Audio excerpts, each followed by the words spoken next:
Welcome to my home gym space. Now in this video, what I want to do is break down some of the staple pieces of equipment that you need within the first 6 months of your training and a way that you can set up your home gym for under $1,000.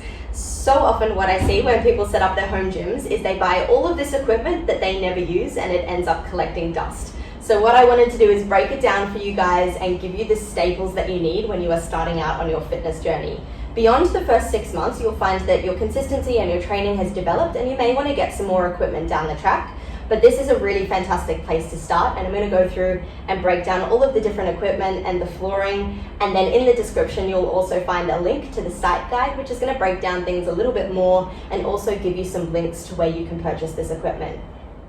I'm going to start by breaking down the gym flooring that I'm using in this space. So underneath my gym flooring, I have tiles, which is why I've opted for a more heavy-duty rubber flooring. So each of these tiles is 1 meter by 1 meter, and obviously my space isn't a huge space, but it's also not a tiny space. So I've got about 15 of these 1 meter by 1 meter tiles set up, and that's to protect the tiling that's underneath.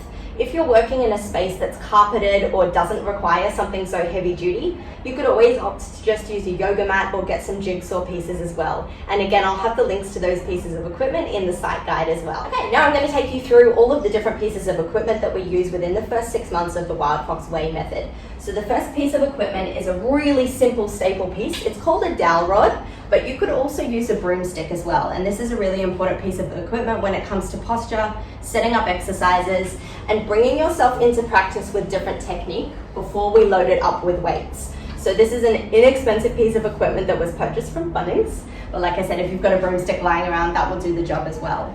From there, we then go into our adjustable step, aerobic stepper. Again, this isn't an expensive piece of equipment, but you want something that has detachable parts as well so that you can adjust the height. And this is used for exercises where we might want to decrease the range of motion. So exercises like push-ups or front foot elevated split squats as well. It's going to give you something extra to work with when you're starting so that you can progress some of those harder exercises. Okay, the next piece of equipment that we get everybody to get is a bench. So you'll want to get an adjustable bench if you can, because that's going to increase the amount of exercises that you can use. You could also purchase a flat bench, but if you can get an adjustable one, you're just going to get a little bit more out of that. It tends to be a bit more versatile and means you can adjust the seat, so you can bring it up or down as you need to for different strength and conditioning exercises. From there, we've also got our resistance bands. So I use 4 different styles of bands. Okay, you may not need all of these, but I'm going to just break down what each of them are used for, and then you guys can decide what is going to work best for you depending on what program you're following and how much space you've got and what you're working with as well. So the first band that I have and get all of my clients to get is a looped resistance band.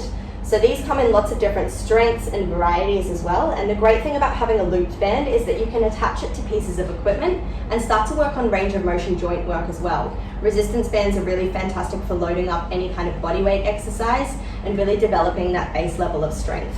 So we've got a looped band. I've also got an unlooped band, which is more like a physio band.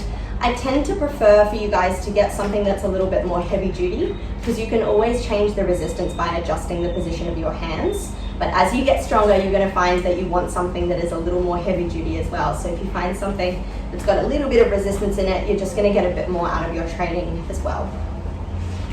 Then we have 2 of the smaller looped bands, otherwise known as booty bands. This first one that I have is a fabric band. It's a little bit wider, so it means when you're bringing it over your knees and doing glute work, it means that you've got something that's a little more heavy duty and is going to give you a bit of resistance. It's also a lot more comfortable than a rubber band. However, the rubber bands come in really handy when you're doing any kind of ankle work or working within a smaller range as well. Because when you've got the fabric band around your ankles, sometimes it can be a little bit loose. So you want something that's going to give you enough resistance there as well. Moving on to some of our heavier duty equipment that we use for strength and conditioning training. So this is where your weights come into play. There's 2 types of weights that I recommend everybody gets when they're starting out, and that is your kettlebells and your dumbbells. However, you don't need to get a whole range of them. I would recommend that when you're purchasing your first kettlebells, you start with maybe a 6 kilo and an 8 kilo kettlebell, and you don't need to buy these as a set. You can just buy them single. And then when you're working with your dumbbells, you want to get a couple of different weights for this because you're going to use them for different exercises. So I recommend when starting out, you get a set of 2 kilo dumbbells, a set of 3 kilo dumbbells, and a 7 kilo set and a 10 kilo set, and that's going to give you a really nice wide variety without breaking the bank. Okay, the chin-up station is probably my favorite piece of equipment purely because it's so versatile and it opens up the range of exercises that you're going to be able to do at home. So the great thing about it is you're able to hang resistance bands off it to do exercises like lat pull downs. It also has the bar up the top, which means we start to be able to work on our grip strength and our hanging strength and chin-up regressions and pull-up regressions as well, which gets really exciting and fun.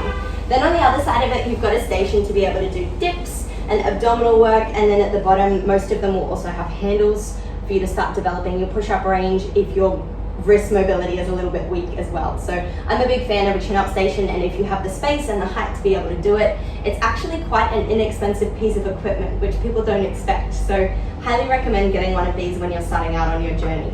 The other piece of equipment that I recommend is a foam roller, which a lot of you will already have.